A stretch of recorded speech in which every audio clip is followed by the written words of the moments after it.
Il est 20h, c'est l'heure de vous informer. Voici les titres de l'actualité de ce lundi 30 décembre. Les nuits qui noisent avec leur obscurité de tous les diables inquiètent les élus nationaux de Kinshasa. Ils ont passé le week-end avec le directeur général de la SNEL à visiter les postes d'obtention de Kinshasa et de Kanema. Seule la paix garantit le développement. C'est le discours que véhicule le sénateur Moutima Sakrini dans le Maïdombe. Les Teke et les Yaka n'ont pas de choix que de vivre ensemble afin d'éviter le phénomène Mobongo. En plus de la piste d'atterrissage adaptée, l'aéroport de Bipemba doit sortir des terres, une aérogare moderne et une tour de contrôle digne. Travaux en cours que le vice-premier ministre des Transports a apprécié. À l'international, il a passé l'arme à gauche. Le 39e président des États-Unis d'Amérique est décédé dans son domicile de Georgie. Jimmy Carter a rendu l'âme à l'âge de 100 ans. Voilà pour les titres. Mesdames et messieurs, bonsoir. Excellent début de semaine et très heureuse de vous retrouver à travers cette grande édition d'information sur la chaîne nationale. Il est arrivé à Chikapa hier après-midi, une année après sa brillante réélection à la tête du pays. Le premier citoyen de la République démocratique du Congo s'est offert à un véritable bain de foule sur sa route en direction du lieu du meeting. Rachel Foutou et Roger Dié. Chikapa, chef-lieu de la province du Kasaï, a vécu ce dimanche 29 décembre une journée particulière. Une année après son passage, lors de sa campagne électorale, le chef de l'État Félix Antoine Tshisekedi était de retour dans les Kasaï pour remercier le peuple kassaïen qui a sensiblement contribué à sa réélection à la tête du pays. À l'aéroport national de Chikapa, l'ambiance était au rendez-vous. Après les honneurs militaires, les gouverneurs de province, les notables kassaïens et membres du gouvernement se sont alignés en comité restreint pour saluer les garants de la nation en itinérance. Mais l'effervescence au sens du mot, c'est à l'extérieur de l'aéroport qu'il fallait la vivre. Le chef de l'État a pris un bain de foule sur 1 kilomètre en direction du lieu du meeting entre chants, cris et ovations.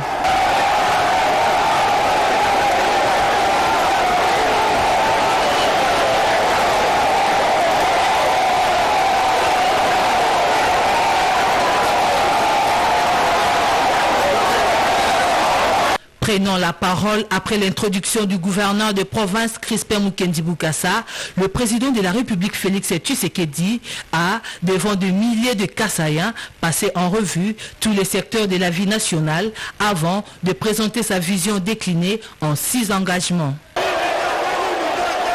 Et pourtant, tout dit Moussokou Mouimpa, Kassaï Ketwa Kankimpa Katamba, Kakengela Nuni, tout fait à Meiji Mimpa.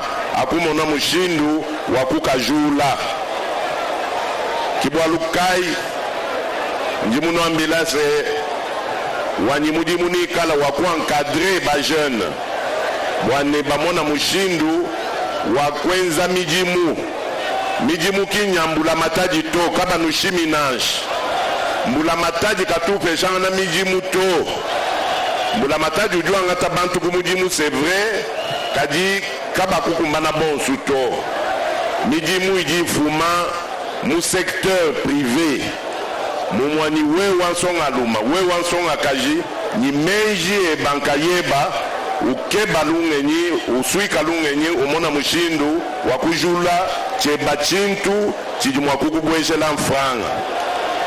Les préoccupations de son peuple, le président Tshisekedi en savait déjà quelque chose avant d'engager un dialogue direct avec la population.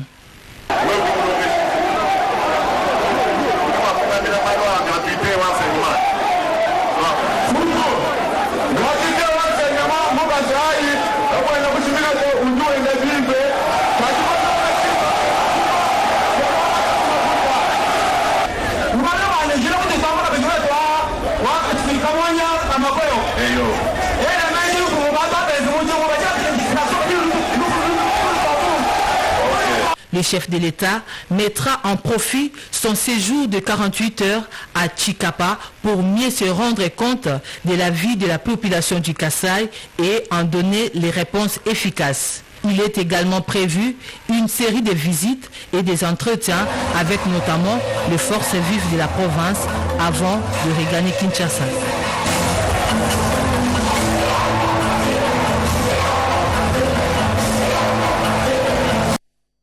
Toujours à Tchikapa, le chef de l'État a échangé tour à tour avec les délégations des députés provinciaux et étudiants de ce coin de la République. Les détails avec Rachel Foutou. La présence du chef de l'État à Tchikapa a été l'occasion indiquée pour les députés provinciaux et la communauté estudiantine de présenter au président de la République Félix Antoine Tshisekedi Tshilombo le problème réel de la province du Kasaï dans tous les secteurs de la vie. Pour les élus provinciaux, le problème d'insécurité et de manque d'infrastructures sont comptés parmi les difficultés qui empêchent le développement de la province du Kasaï. Le chef nous a effectivement reçus. C'est nous qui devons lui présenter les problèmes que nous avons de notre province. Nous lui avons soumis les problèmes qui minent ou soit qui rongent le développement de notre province, en commençant par le problème sécuritaire, les problèmes sociaux ainsi qu'infrastructurels. Il a été très attentif, il nous a donné des réponses satisfaisantes. Nous sortons satisfaits des échanges que nous avons envoyés avec le chef de l'État. Nous sommes une province issue du démembrement qui a coïncidé avec le conflit Kamana-Sap. Et là, nous avons un problème de sécurité terrible parce que tous les éléments de sécurité qui étaient envoyés ici, ils ne sont plus rentrés là où ils étaient venus. Ils sont restés dans notre province pour semer la désolation, en pillant, en commettant beaucoup de dégâts au sein de la population. Du côté des étudiants, ces derniers ont soumis au chef de l'État leurs desiderata qui représentent une majeure préoccupation de ces élites de demain. Il y a d'abord le problème de la mobilité des étudiants en fait. Parce que là, les sites, non seulement ici en ville, même en milieu ruraux, vous allez comprendre que les sites de nos universités et instituts supérieurs sont à distance de nos domiciles. Alors, quitter nos maisons vers là-bas, c'est à distance, mais on n'a pas une mobilité qui nous permet d'y arriver sur les sites. Nous avons aussi parlé au président, n'est-ce pas, des systèmes LMD.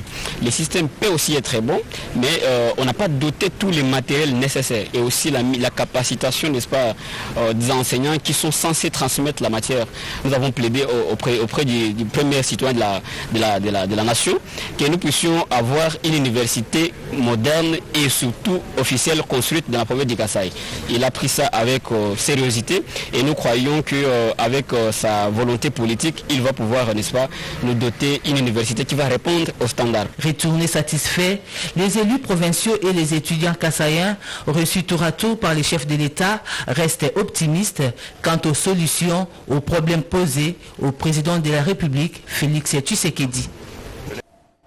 Et avant de s'envoler pour Tchikapa, le président de la République, Félix Antoine Tshisekedi Tshilombo, a effectué une mission d'inspection des travaux de l'aéroport de Mbuji-Mayi. Il est allé s'enquérir de l'état d'avancement des travaux de modernisation de cet aéroport. Kibambe Somoïsa. Fin de la visite au travail du président de la République Félix Antoine Tshisekedi Tshilombo le vendredi 29 décembre 2024 en Mbuji-Mayi, au Kasaï oriental, dans le cadre de son itinérance dans les provinces du Grand Kasaï. Peu avant de prendre place à bord de son avion à destination de Tchikapa, le chef de l'État a effectué une visite d'inspection des travaux de l'aéroport de Mbuji-Mayi. Sur place, le président de la République a suivi les explications du directeur général de la Régie des voies aériennes, Léonard Ngoma, sur l'état d'avancement des travaux de construction de l'aéroport moderne de Mbuji-Mayi. Nous sommes honorés par la visite du président de la République, chef de l'État, parce que lui-même, il a vu de ses propres yeux l'évolution des travaux sur place. Nous lui avons communiqué les montants pour le prolongement de la piste de 700 mètres. Et il a promis de s'en occuper. Nous lui avons expliqué ce qui est en train d'être fait ici à l'aéroport de Mbuji-Mayi et nous sommes contents de les recevoir parce qu'ils viennent de nous faire une fois de plus honneur. Nous nous remercions infiniment puisqu'il a jeté son regard sur les transports en général. Outre le tarmac déjà bien aménagé, les travaux de modernisation de l'aéroport de Mbuji-Mayi consistent aussi à la construction d'une nouvelle aérogare, d'une tour de contrôle, d'une caserne anti-incendie, des parkings et en la remise à niveau de la piste d'atterrissage. Il est question d'allonger l'actuelle piste et de décaper l'ancienne couche datant de 1974 pour revêtir d'une nouvelle couche la piste de l'aéroport national de Mbuji-Mayi. Vous venez de les voir, bientôt l'aéroport de Bipemba dans le Kasaï oriental va revêtir sa plus belle robe. Les travaux de construction de la tour et de l'aérogare évoluent normalement. Le constat est du vice-premier ministre, ministre des Transports et Voies de Communication, Jean-Pierre Bemba, qui s'est rendu pour en avoir le cœur net. Cédric Kenina. L'aéroport de Bipemba, aujourd'hui, a pris un coup de vieux. Dans les jours à venir, l'on verra un bijou sortir des terres. Une volonté affichée du chef de l'État Félix Antoine Tshisekedi de moderniser l'ensemble des sites aéroportuaires du pays.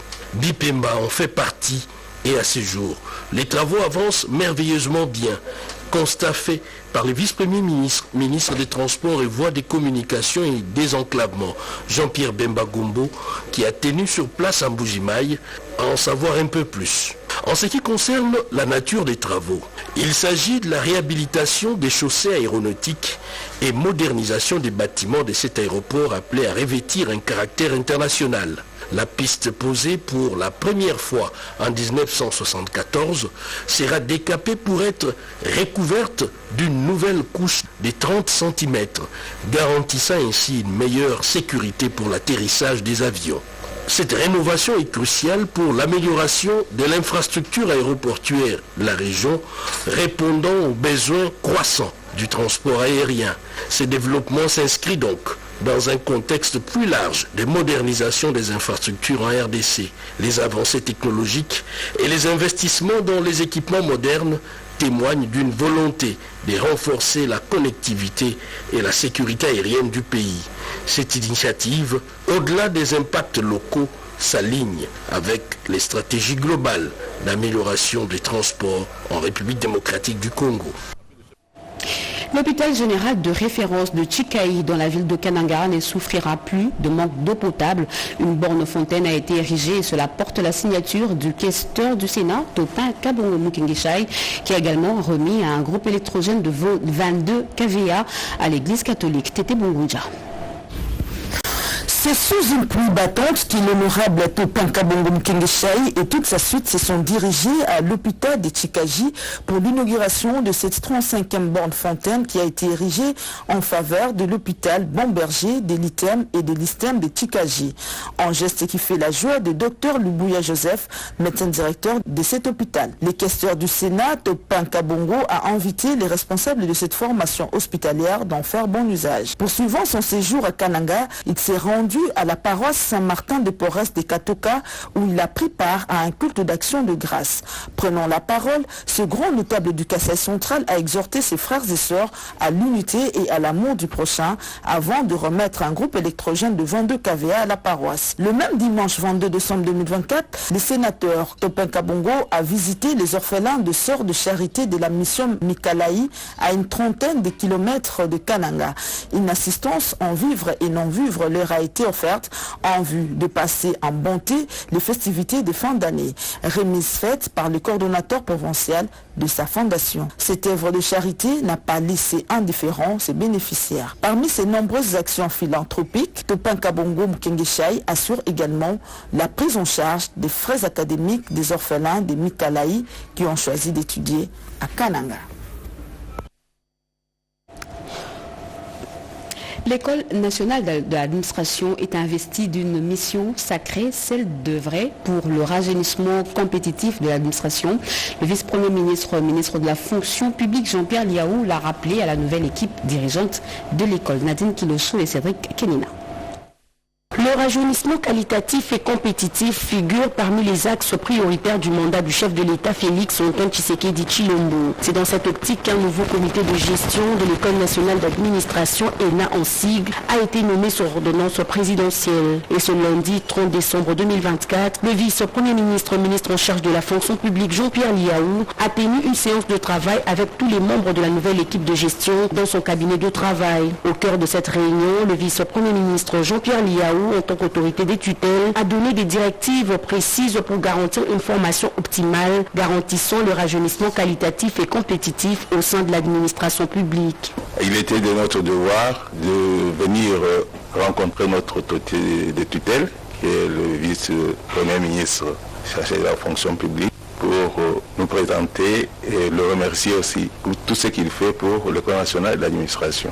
Pour le directeur général de l'ENA, Tombola Moké, les directives reçues vont être matérialisées dans la feuille de route mise en place pour l'atteinte des objectifs fixés. On travaille d'arrache-pied sur notre plan stratégique 2025-2027, ainsi que le programme d'activité de l'année qui commence. Donc nous avons l'opportunité d'essayer de façonner l'avenir à travers ces outils programmatiques. Les orientations de l'autorité sont allées dans le même sens, dans le sens d'encourager cet élan d'amélioration de la gouvernance de l'école. Reçu par le vice-premier ministre Jean-Pierre Liaou, le nouveau comité de gestion de l'ENA s'est fixé le cap pour assurer une formation initiale, mais aussi garantir les modules spécifiques dans le cadre de la formation continue en vue de doter la République démocratique du Congo d'une administration publique à la hauteur de sa grandeur. Ils ont été congédiés après 3 mois de session ordinaire de septembre 2024. Les députés provinciaux de l'Olaba ont participé à la plénière sous la houlette du président de l'Assemblée provinciale, Jean-Marie Kasseya, qui a rendu un hommage vibrant au chef de l'État pour les efforts qu'il fournit pour ramener la paix dans le pays. Regardez. Dans son mot de clôture de la session ordinaire de septembre 2024, le speaker de l'Assemblée provinciale du Lualaba, l'honorable Jean-Marie Kasseya, a été succinct, précis et clair. D'entrée de jeu, il a rendu un vibrant hommage au chef de l'État, Félix Antoine Tshisekedi, qui se bat pour ramener la paix au pays. Je rends mes hommages le plus révérend au président de la République et chef de l'État, son Excellence Félix Antoine Tshisekedi Tshilombo, dont l'accomplissement infaillible aura permis à notre institution de fonctionner sans relâche, avec dignité et honneur, en remplissant ainsi correctement les missions confiées par la Constitution et les lois de la République démocratique du Congo. Jean-Marie Kasseya a aussi loué les efforts des honorables députés dans la capitalisation du temps afin de parfaire les travaux parlementaires. Vous avez fait un bon usage du temps et je vous avoue que cette attitude est belle et bien nouvelle dans cet hémicycle. Persévérez dans ce sens.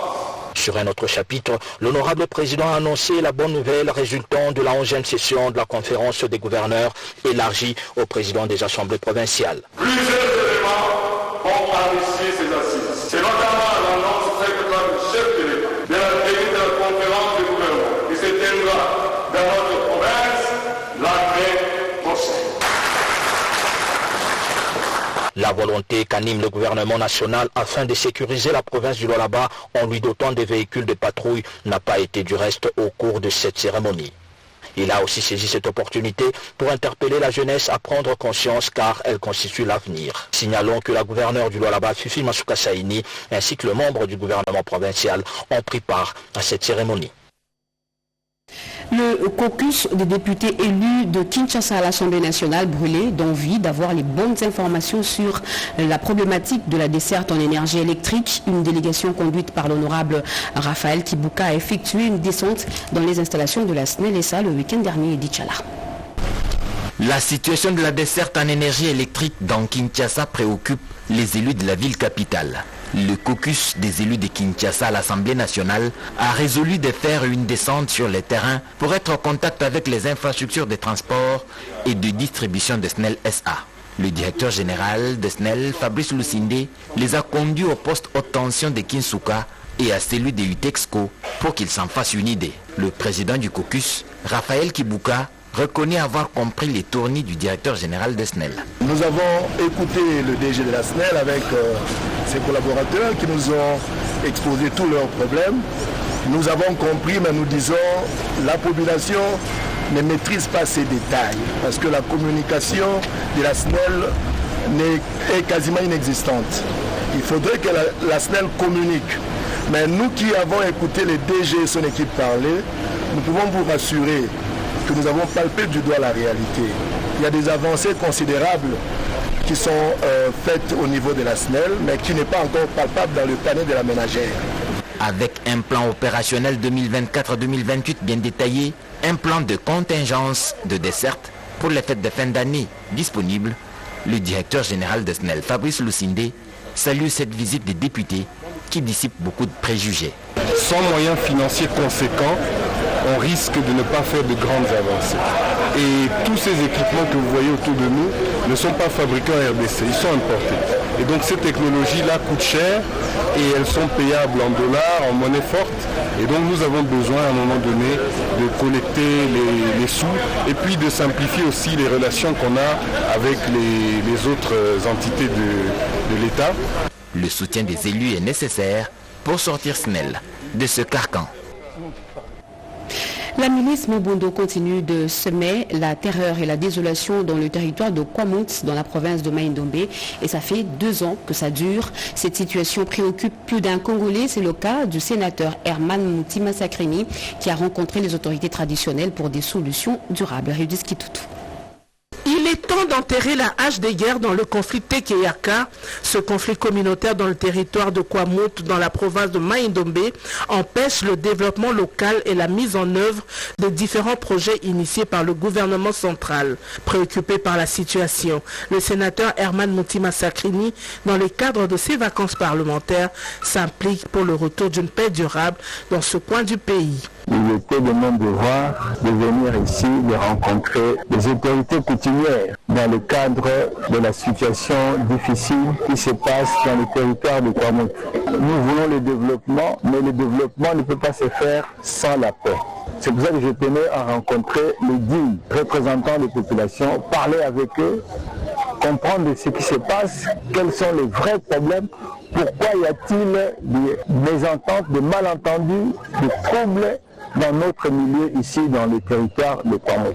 Face aux autorités traditionnelles qui ont eu une oreille attentive aux préoccupations de l'élu des élus venus s'informer sur les causes profondes de ce conflit qui persiste depuis 2023, son message de paix a été reçu 5 sur 5. On a parlé longuement, ils sont très contents. Nous demandons qu'ils soient écoutés par les autorités afin qu'on puisse éradiquer le phénomène au Bondo. Les solutions durables face à cette situation de Mobondo restent le dialogue entre communautés pour permettre l'essor de la contrée avec l'aboutissement des projets initiés par le gouvernement.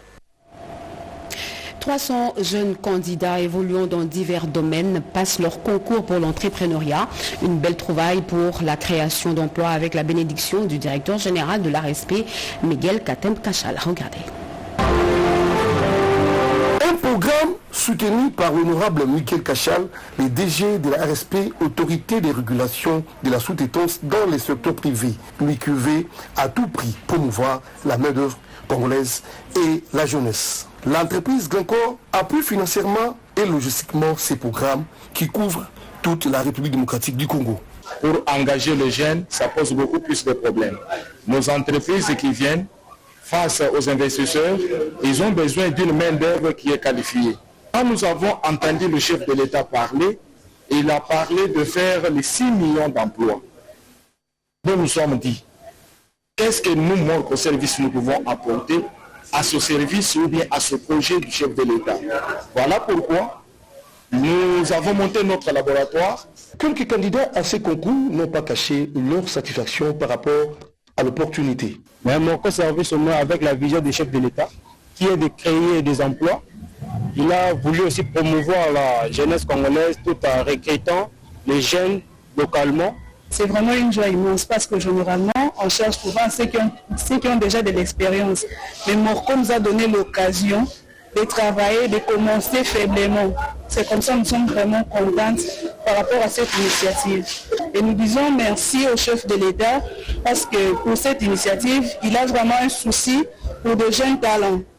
Rappelons que Moko Service est une entreprise à 100% des capitaux congolais évoluant dans les domaines de maintenance, de la réparation et de la fourniture des équipements miniers ainsi que du génie civil.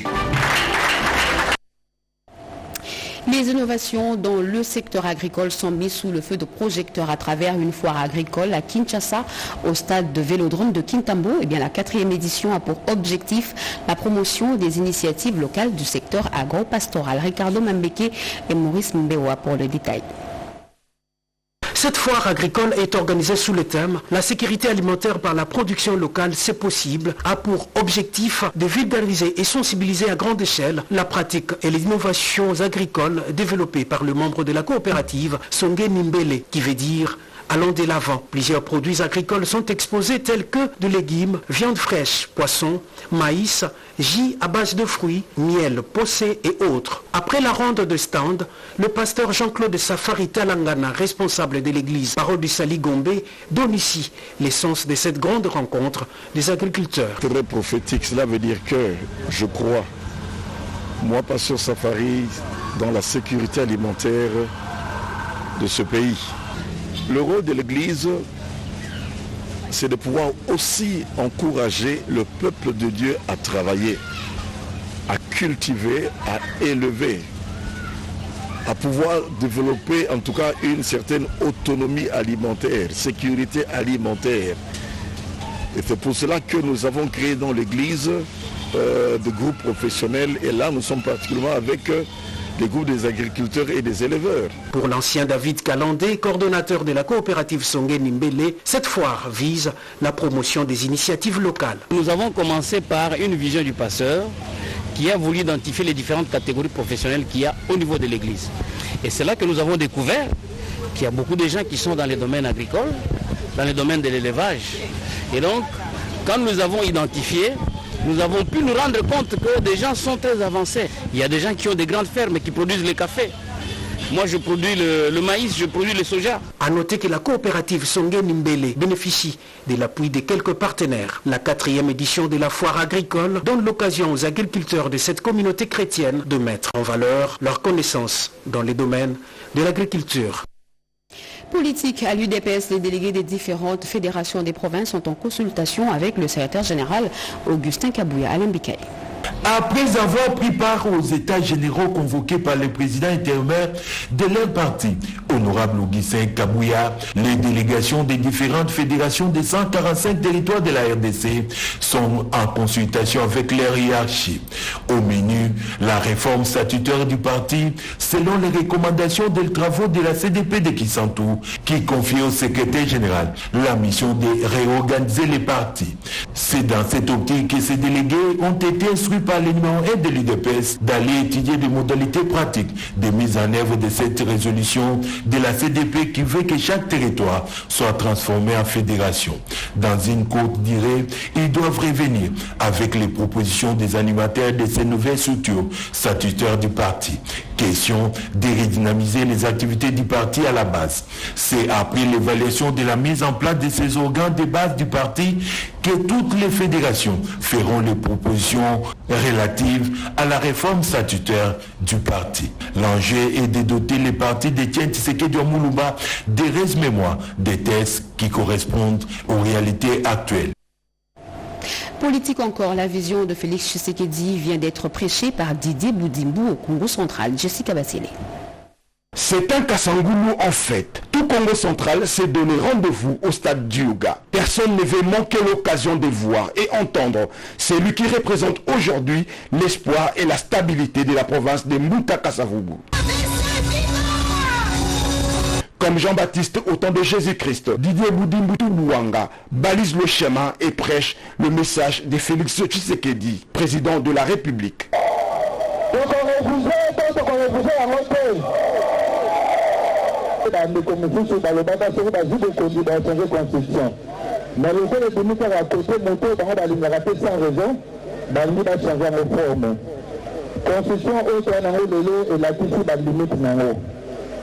La limite est déjà bateau d'assaut, basala mpo bazaka na bitumba mpo na baintérêt na bango. bavandaki basali batayango sur mesure mpona kopermettre bango bakamba mboka na biso ete biso tosalaka ngo lokola na TV. En présence de Grace Bilolo, gouverneur, et Papi Matezolo, président de l'Assemblée provinciale du Congo central, le soldat de Félix Tshisekedi a loué la place et l'amour du président de la République pour la province de Simo Kimbangu. Comme cadeau de fin d'année, l'autorité morale de l'AVC, Autre Vision du Congo, a offert à la population un transformateur de plus de 1300 kW qui alimentera le courant dans plusieurs ménages de Kassangoulou. C'est une façon de l'AVC de dire merci à la population de ces coins de la République qui a voté à 98% le président de la République et a donné la majorité à sa formation politique et ses alliés qui dirigent aujourd'hui la province. Le génie blanc, comme l'appellent ses électeurs, clôture l'année avec une magistrale démonstration des forces et un message à ses détracteurs, preuve d'un leadership incontournable et incontesté à ces jours dans la province du Congo central. Rachel Punguluamba, c'est elle la nouvelle patronne de l'ANAPI. Elle a pris ses fonctions aujourd'hui. Yvette Makoutima.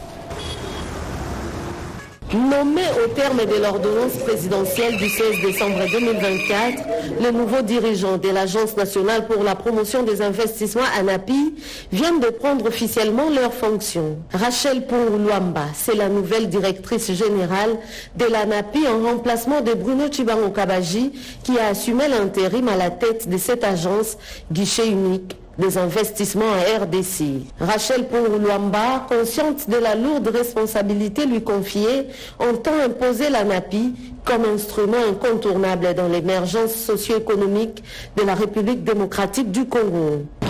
Les défis sont certes immenses à relever, mais ils sont nobles pour le développement de notre cher et beau pays, tel que le veut le chef de l'État. Nous sommes appelés à remplir fièrement, fidèlement et avec efficacité les missions qui sont assignées à l'ANAPI pour œuvrer à l'amélioration du climat des investissements et de jouer notre rôle de conseil du gouvernement en la matière. Tout s'est passé dans un climat apaisé sous la supervision du directeur des cabinets, du vice-premier ministre et ministre du Plan et de la coordination de l'aide au développement, Prince Leta. Rachel Punguluamba sera secondée à son poste par Évariste Kachenda comme directeur général adjoint, tandis que Stéphane Veringa va occuper le poste du président du conseil d'administration de l'ANAPI. Et en dehors de nos frontières, nous l'avions dit à l'entame de ce journal, l'ancien président des États-Unis et prix Nobel de la paix Jimmy Carter est mort chez lui en Géorgie le 29 décembre 2024 à l'âge de 100 ans. Il avait annoncé en 2015 qu'il souffrait d'un mélanome qui avait atteint son foie et son cerveau, cancer qu'il avait vaincu après 4 mois de radiothérapie. C'est en effet à son domicile de Géorgie que l'ex-locataire de la Maison Blanche avait décidé de passer le temps qu'il lui restait, selon les informations transmises par sa fondation. Et le chef de l'État congolais, Félix Antoine Tshisekedi Tshilombo, lui a rendu un dernier hommage à travers un communiqué. Fin de ce jour-là, mesdames et messieurs, merci de l'avoir suivi. Merci à vous qui nous suivez à Mbujima et dans le Kasaï oriental et partout ailleurs sur satellite. Vous êtes sur la RTNT. L'actualité continue sur nos antennes. Retrouvez à 23h Maloum Bella, demain 7h Joël Makela. Moi, je vous reviens demain à 20h avec le même plaisir. Nous dédions ce journal à tous ceux qui sont nés aujourd'hui. Au revoir.